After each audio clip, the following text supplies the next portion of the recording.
Attention remains focused on the Middle East as large funeral processions honoring Iran's supreme leader, Ayatollah Ali Khamenei, have expanded beyond Iran into neighboring Iraq, drawing significant crowds and prompting heightened regional security concerns. Following ceremonies in several Iranian cities, including Tehran and Qum, funeral events have now continued in the Iraqi city of Najaf, one of the holiest sites in Shia Islam. Iraq's government declared a national day of mourning as senior Iraqi officials joined Iranian representatives to receive the funeral procession. Video from the ceremonies showed large crowds lining the streets, while political and religious leaders participated in official state events honoring the late Iranian leader. Najaf holds particular religious importance because it is considered one of the spiritual centers of Shia Islam. As a result, many Iraqi Shia faithful traveled to participate in the ceremonies. At the same time, images circulating online showed some demonstrators displaying anti-American and anti-Israel slogans, with a small number of signs containing direct threats against U.S. President Donald Trump. Such rhetoric has been widely condemned internationally, and security officials continue monitoring the situation closely amid concerns that heightened emotions could further increase regional tensions. The funeral events come during an already volatile period following recent military exchanges involving Iran, Israel, and the United States. Although diplomatic discussions continue through regional intermediaries, both sides have continued exchanging strong public statements regarding military readiness and future negotiations. Iranian officials have argued that the country's military capabilities remain intact despite recent military operations. Meanwhile, U.S. officials maintain that recent strikes successfully targeted strategic military infrastructure, while emphasizing that Washington continues to pursue diplomatic solutions whenever possible. Regional analysts note that public gatherings of this size often carry both religious and political significance, particularly during periods of heightened geopolitical tension. In Iraq, the ceremonies included participation from senior government officials, alongside representatives of multiple religious communities.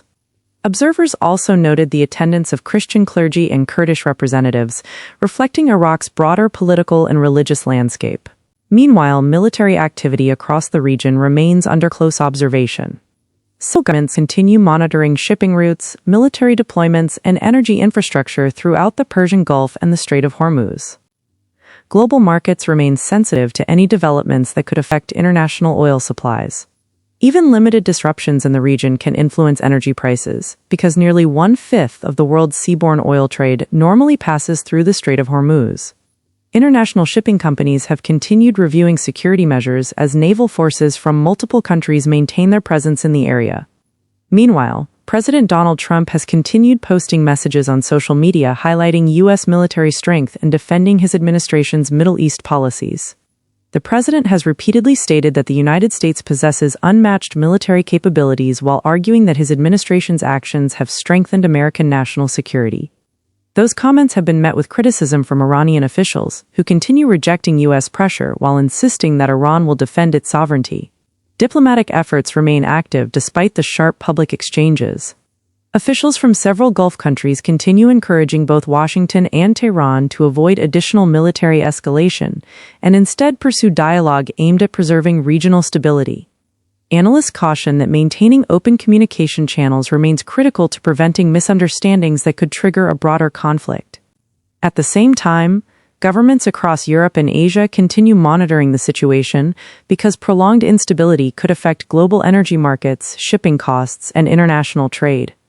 Security experts also emphasize that while public demonstrations often reflect political sentiment, they do not necessarily represent official government policy. For that reason, international observers continue distinguishing between statements made during demonstrations and formal diplomatic positions issued by governments. Looking ahead, attention is expected to focus on upcoming diplomatic meetings involving regional leaders, as well as continued discussions between international partners seeking to reduce tensions.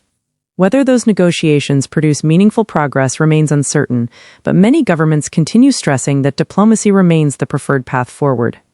As events continue developing, officials from multiple countries are expected to provide additional updates regarding regional security, military operations, and ongoing diplomatic efforts. You're listening to our National Affairs Bulletin. Thank you for listening, and stay tuned for more national and international news throughout the day.